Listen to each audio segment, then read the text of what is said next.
बिहार के छोटे से कस्बे सरसीगंज में रहने वाले राजीव प्रताप सिंह अपनी पत्नी कमला और 2 बेटियों दामिनी और बंधन के साथ एक बेहद खुशहाल जिंदगी जी रहे थे। राजीव एक सीधे सादे, जिम्मेदार और परिवार पर जान छिड़कने वाले इंसान थे। गांव में हर कोई उन्हें राजू भैया कहकर पुकारता था। कमला और राजीव की जोड़ी पूरे मोहल्ले में मिसाल थी। दोनों इतना प्रेम करते कि लगता मानो 2 जिस्म एक जान हो। लेकिन जिंदगी कब किस मोड़ पर ले आए, कोई नहीं जानता। एक शाम राजीव अपनी दफ्तर की ड्यूटी से वापस आ रहे थे। मौसम अचानक बिगड़ गया। तेज बारिश, बिजली की कड़क और फिसलन भरी सड़कें। और उसी शाम एक ट्रक ब्रेक फेल होने के कारण उनकी बाइक से टकरा गया। राजीव की मौके पर ही मृत्यु हो गई। उस रात कमला ने अपनी दुनिया को आंखों के सामने बिखरते देखा। दोनों बेटियां अपने पिता के लाइफलेस शरीर से चिपककर रोती रह गईं। कस्बे का हर आदमी उनकी हालत देखकर टूट गया। लेकिन कमला, उसके लिए ये सदमा केवल एक दर्द नहीं था, ये उसकी पूरी जिंदगी की जड़ को हिला डालने वाला तूफान था। 2 बहनें, 2 मंजिलें। राजीव की मृत्यु के बाद घर पर जिम्मेदारियों का पहाड़ टूट पड़ा। लेकिन कमला ने हिम्मत नहीं हारी। उसने नौकरी की, घर संभाला, खेती किसानी की और बेटियों को पढ़ाया। दोनों बेटियां अपने पिता की तरह मजबूत और अपनी मां की तरह संवेदनशील थीं। दामिनी, वो बचपन से ही पढ़ने लिखने में तेज थी, होशियार, शांत और गंभीर स्वभाव की। उसने साइंस पढ़ी और आगे चलकर अपने कस्बे की पहली लड़की बनी जिसने एरोस्पेस इंजीनियरिंग में सफलता पाई। लोगों ने गर्व से कहा, ये तो राजू भैया की असली विरासत है। बंधन का स्वभाव बिल्कुल अलग था। उसके दिल में बचपन से सेना के प्रति एक अद्भुत जुनून था। जहां बच्चे खेलते कूदते वहीं बंधन सेना की परेड की नकल करती, लकड़ी से बंदूक बनाती और कहती, मम्मी, मैं एक दिन आर्मी में जाऊंगी, दुश्मन डरेंगे मेरा नाम सुनकर। कमला मुस्कुराकर कहती, बेटा, भगवान करे तेरी हर बात सच हो। और हुआ भी ऐसा ही। बंधन ने एनडीए से लेकर हर परीक्षा बेहतरीन रैंक से पास की। उसकी मेहनत रंग लाई और वो देश की सबसे कम उम्र की महिलाओं में से एक बनी जो डिफेंस फोर्स में जनरल के पद तक पहुंची। जब बंधन पहली बार यूनिफॉर्म पहनकर मां के सामने आई तो कमला रो पड़ी। आज तेरे पापा को कितना गर्व होता। बंधन ने मां की आंखें पोंछते हुए कहा, पापा तो आज भी है, हमें देख रहे हैं, हमें आशीर्वाद दे रहे हैं। पूरे गांव ने उस दिन तिरंगे की तरह गर्व से बंधन को निहारा। घर वापसी और मां बेटी का सफर। सालों बाद बंधन को अपने ही कस्बे में कुछ दिन की छुट्टी मिली। वो अपनी मां को लेने मुंबई से फ्लाइट से पटना पहुंची और फिर कार से गांव आई। मां उसे देखते ही फफक कर रो पड़ी। अरे मेरी लाल, तू कितनी बदल गई हो और कितनी मजबूत। बंधन ने मां को गले लगाकर कहा, आपके आशीर्वाद ने बदला है मम्मी, मैं तो वही बंधन हूं। अगले दिन सुबह बंधन बोली, मम्मी चलिए आपको स्कूटी से पूरा गांव घुमाऊं। इतने सालों से आपने सिर्फ जिम्मेदारियां निभाई हैं, आज मेरी बारी है। कमला हंस पड़ी, हमारे लिए तो बस तू आ गई, यही काफी है। बंधन यूनिफॉर्म में नहीं, साधारण कपड़े पहनकर स्कूटी लेकर निकली। मां पीछे बैठी और दोनों हंसते हंसते गांव की गलियां नापने लगीं। कस्बे में उसी दिन पुलिस की एक बड़ी चेकिंग ड्राइव चल रही थी। कई नए अधिकारी आए थे जो किसी को पहचानते नहीं थे। पुलिस की ज्यादती। जैसे ही बंधन मेन चौराहे पर पहुंची, 2 पुलिस वालों ने स्कूटी रोक ली। रुको, कागज दिखाओ, एक सिपाही ने रूखे स्वर में कहा। बंधन ने नम्रता से कहा, सर, लाइसेंस और आरसी दोनों हैं, लेकिन क्या कोई विशेष जांच चल रही है? सिपाही को उसका शांत स्वर चुभ गया। वो गुर्राया, ज्यादा होशियारी मत दिखाओ, पूछो तो सिर्फ जवाब दो। कमला घबरा कर बोली, बाबूजी, हम लोग तो बस घूमने निकले हैं। लेकिन सिपाही को शायद खुद को बहुत बड़ा अधिकारी साबित करने का नशा था। उसने कागज देखने के बाद भी बहस शुरू कर दी। हेलमेट नहीं है।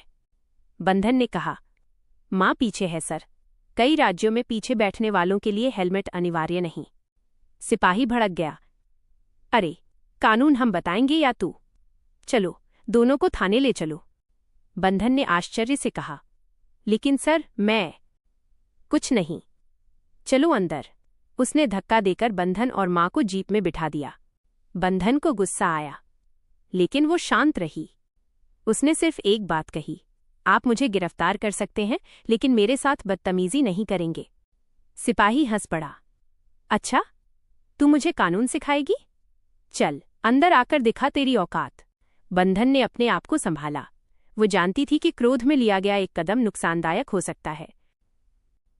जेल की अंधेरी कोठरी। माँ और बंधन को थाने की एक कमरे में बैठा दिया गया। कमला रो रही थी। बेटा, लगता है हमसे कोई बहुत गलती हो गई। बंधन ने माँ के हाथ पकड़कर कहा। मम्मी, आपको मेरी बेटी की कसम, एक शब्द भी नहीं बोलिए। सब ठीक होगा। आपके बंधन के साथ कोई गलत नहीं कर सकता। कमरा अंधेरा था, लेकिन बंधन की नज़रों में एक आग जल चुकी थी। वो जानती थी कि जिस जिले में है वहां की डीएम उसकी बचपन की सहेली निवेदिता सिंह थी, जो उसे आज भी बेटू कहकर बुलाती थी। बंधन ने अपना फोन मांगा, लेकिन पुलिस ने ले लिया था। फिर भी उसने कुछ नहीं कहा। वह चुपचाप बैठी रही, समय का इंतजार करती रही। लेकिन जिस पल उस थाने ने बंधन जैसी अधिकारी को अपमानित किया था, उसी पल उन्होंने तूफान को न्योता दे दिया था। डीएम बेटू का गुस्सा। इधर जिला कलेक्टर ऑफिस में डीएम निवेदिता बेटू अपनी फाइलें देख रही थीं। तभी एक कांस्टेबल भागते हुए आया। मैडम, थाने से एक वीडियो वायरल हो रहा है। लगता है उन्होंने किसी महिला को गलत तरीके से पकड़ा है। निवेदिता ने वीडियो खोला और अगले 2 सेकंड में उसकी सांस रुक गई। वीडियो में बंधन और उसकी मां को पुलिस जीप में धकेलते दिख रहे थे। निवेदिता खड़ी हो गई। ये बंधन है, मेरी बंधन, देश की जनरल, और ये पुलिस वाले। उसकी आंखों में खून उतर आया। अभी चलो, तुरंत। उसी वक्त उस थाने में पूरा स्टाफ उसके पीछे भागा। जैसे ही डीएम थाने पहुंची, गाड़ी से उतरते ही उसकी आवाज गूंजी। कहाँ है वो अधिकारी जिसने इन्हें पकड़ा? थाने में सन्नाटा छा गया। सिपाहियों ने एक दूसरे को देखा। किसी में हिम्मत नहीं थी आगे आने की। एक इंस्पेक्टर डरते डरते बोला, मैडम, वो तो रूटीन चेकिंग। निवेदिता ने हाथ उठाकर उसकी बात रोक दी। मुझे कहानी नहीं सुननी। मुझे मेरे जिले में न्याय चाहिए, अत्याचार नहीं। वो सीधा उस कमरे की ओर गई जहां बंधन बैठी थी। बंधन ने उसे देखा और हल्के से मुस्कुराई। बेटू? निवेदिता का दिल भर आया। वह दौड़कर उसे गले लगा बैठी। बंधन, तुमने पुलिस को नहीं बताया कि तुम जनरल हो? बंधन ने शांत स्वर में कहा। निवेदिता, अगर कोई आम लड़की होती तो क्या ये होता? इसलिए चुप रही, ताकि तुम देख सको यहां क्या गलत हो रहा है। निवेदिता रो पड़ी। उसने तुरंत आदेश दिया, जिसने इन्हें छुआ भी, उसे अभी सस्पेंड करो। पूरा थाना हिल गया। उसने सिपाही को सामने बुलाया। वो कांप रहा था। मैडम, मुझे नहीं पता था। जानबूझकर किया। निवेदिता गरजी। और कानून की जानकारी रखना तुम्हारा काम था, जनता का अपमान नहीं। उसने आदेश दिया, अभी के अभी एफआईआर दर्ज करो, माफी मांगो। और बंधन मैम से हाथ जोड़कर। सिपाही रोते हुए बंधन के सामने हाथ जोड़कर खड़ा हो गया। मैडम, मेरी गलती हो गई, माफ कर दीजिए। बंधन ने उसकी ओर देखा। कुछ पल चुप रही, फिर बोली, मैं तुम्हें माफ करती हूं, लेकिन याद रखना, पुलिस जनता की रक्षा के लिए है, आतंक बनाने के लिए नहीं। उसके ये शब्द पूरे थाने में गूंज गए। इंसाफ और बदलाव का आरंभ। निवेदिता ने अगले ही दिन पूरे जिले में आदेश जारी किया। सभी चेकिंग ड्राइव कानून के तहत हों। महिलाओं के साथ बदतमीजी बर्दाश्त नहीं। आम नागरिकों के साथ मानवता का व्यवहार। Social media monitoring. Training session अनिवार्य। मामला पूरे राज्य में चर्चा का विषय बन गया। लोगों ने कहा, किसी बेटी ने पहली बार दिखाया कि शक्ति क्या होती है। मां की मुस्कान, पिता का गर्व। घर लौटते समय कमला ने बंधन का हाथ पकड़ा। बेटा, तूने आज न सिर्फ खुद का, बल्कि हर लड़की का मान बढ़ाया है। बंधन ने मां के कंधे पर सिर रखकर कहा, मम्मी, ये सब आपकी वजह से है। पापा जहां भी होंगे मुस्कुरा रहे होंगे। आसमान में तेज हवा चली, जैसे ईश्वर भी इस माँ बेटी के साहस को सलाम कर रहे हों।